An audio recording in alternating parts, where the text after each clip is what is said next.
Being in New Zealand, was it a big deal when Power Rangers left?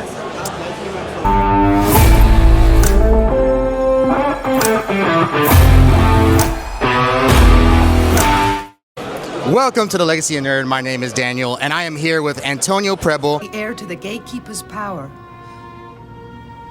is Claire.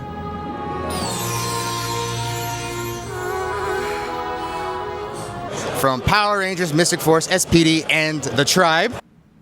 How could Bray ever love me after that, knowing I was having Martin's baby? That is right. How are you doing today? I'm doing so well. So nice that we found a moment to do this. This is your first con, right?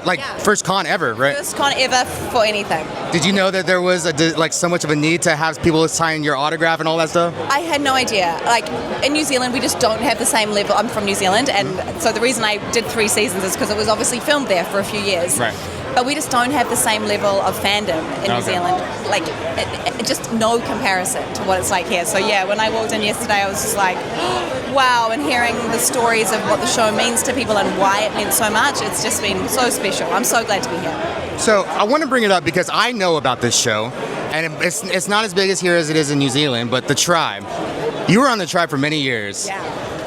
Now, in New Zealand, it's a much bigger deal. Have you met fans here in America that know about the Tribe a little bit? Yes, so I've had 3 people, which is not, a huge amount, but it was 3 more than I was expecting, I have to say, who've come over the course of today and yesterday with books and DVDs and pictures of me from the Tribe. So yeah. But I kind of get it. I mean, it's different themes to Power Rangers, but I can sort of, in some ways, see some commonality, like why people who might enjoy Power Rangers would enjoy the Tribe as well. Right. Yeah. It was a dystopian, apocalyptic, where the kids took over, if I'm right? So pre-COVID, because we've shot this in 1998 to 2002, and so it was a story where the world was struck by a mysterious virus, but it only affected adults or people over the age of 18. And so it's a great idea. And so there were only kids left in the world, and they clubbed together in tribes, and they gave themselves crazy haircuts and colors. So I had purple hair for 5 years and dressed in sort of Gucci grunge, they called it. So we created this whole new look and tried to rebuild society.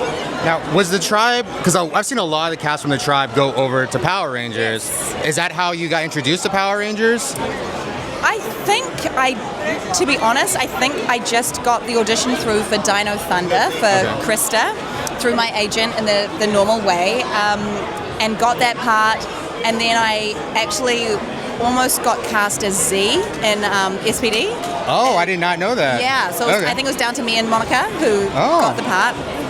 And then I did the voice of Nova Ranger instead. Yeah. And then the following year I did Claire, and I guess the producers thought it was okay for me to do those 3 different parts because I looked, they made me blonde as Claire, and I was only the voice in SPD. So I was like, I'll do it all. This is great.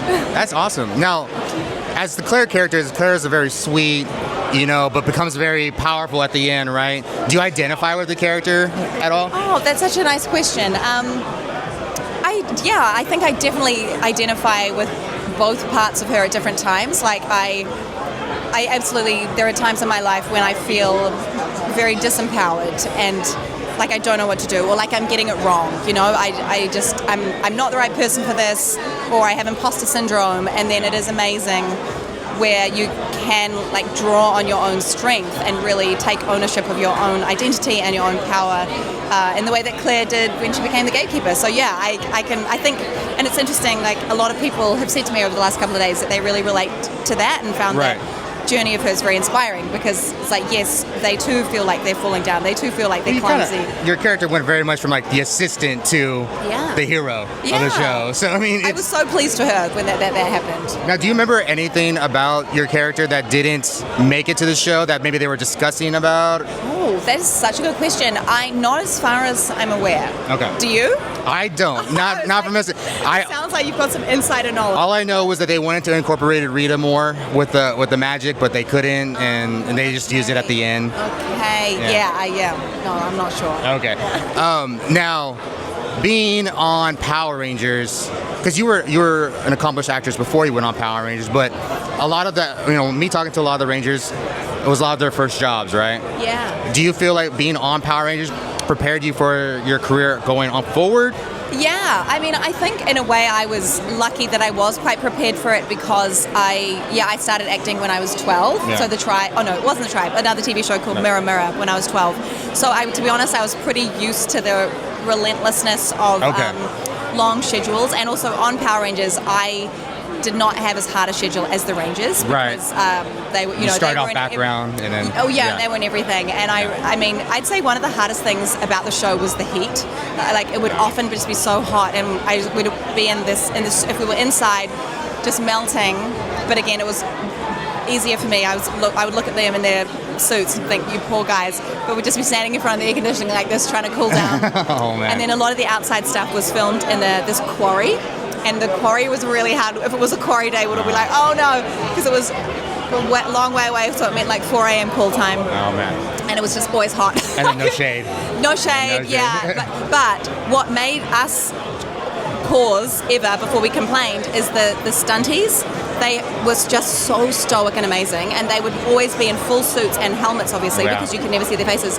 And they were so strong and just got on with the job. So we were like, we can't say anything. We just have to keep going, keep hydrated, and keep going. Out of curiosity, because you're the only second New Zealand actress I'm speaking to, but do you, being in New Zealand, was it a big deal when Power Rangers left? To be honest, it was for the industry. Okay. Yeah, so we have a small... Because you all have the soap opera that's been on for many years. Street, which is now in itself hanging in the balance, actually. Oh, I didn't know that. Yeah. Okay. So we're hoping it keeps going. But yeah, we're a small industry, and the number of jobs it provided for both cast and crew over however many years it was there, a long time, really was huge. So yeah, I think it did leave a gap. Everyone was really sad to see it go. I mean, it's been there 20 years. Was it 20? Oh, well, because I did it 20. Yeah, okay. Well, maybe 2001. So, I mean, 20 years, like 24 years. So was Dino Thunder the first one they did there? Ninja Storm. Right. Right. Okay, so I did the second one. Yeah, so it really made a huge impact. Like I know people, crew members who worked on every season. And that was their bread and butter, and it would go for 8 months of the year if they would work in pre-production and then post-production as well. So yeah, it was a real loss. Is Power Rangers banned in New Zealand? It was when I was. Okay, I was just gonna say, I remember hearing that. Yeah, so when I was growing up, it was banned because it was considered too violent, and it was encouraging kids to kung fu fight each other in the playground. Yeah. So I think that's another reason why coming here and seeing this is so amazing to me, because we don't have the same fandom because it was banned. Because it wasn't on there. Okay. You can watch it now on streamers. Okay. But for anyone of my generation, we couldn't watch it. We knew it. We knew about it, and we knew it was banned. But then that was it. There was no streaming. So if it wasn't on TV, it wasn't on TV. That's wild. Well, I hope you're having a lot of fun. I hope it wasn't too much of a shock. The best kind of shock. That's the best kind of shock. Well, I appreciate you. And they can find you where? Are you on Instagram? Oh, I'm on Instagram. I was like, what's my handle? Antonia_Prebble. I've seen it Antonia_Prebble. Okay. And Facebook, Antonia Prebble. Awesome. All right. Well, thank you. I appreciate you talking to me. I appreciate you too. Thank you. Thank you.